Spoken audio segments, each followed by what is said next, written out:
Hello guys, welcome back to my YouTube channel, Hamdi Vlog. So for today's video ay share ko sa inyo kung paano mag-print ng ATM card sa Bank Anbilad.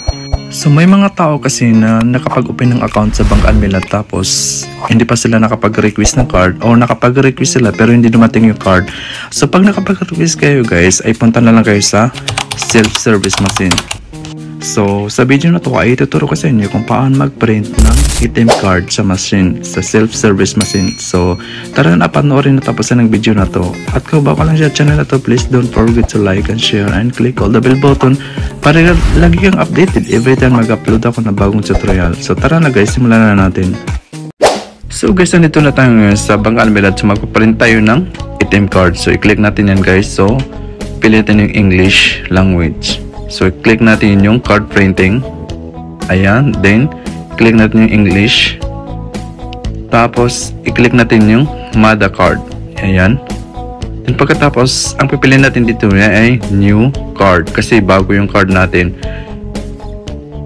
So dito guys ay ilalagay natin yung ikama number natin. Ayan. So pag nailagay natin guys, then tapos i-click natin yung continue. So ayan, dito may ma-receive tayo na OTP number from our mobile number. So ilalagay natin dito guys. So kaya kailangan yung mobile number natin ay active para maka-receive tayo ng verification code. So pagkatapos natin ilagay guys ay click natin yung continue again. Then after na guys, itap natin yung select account. Yan. Then tap natin yan. Then tapos select. So then next.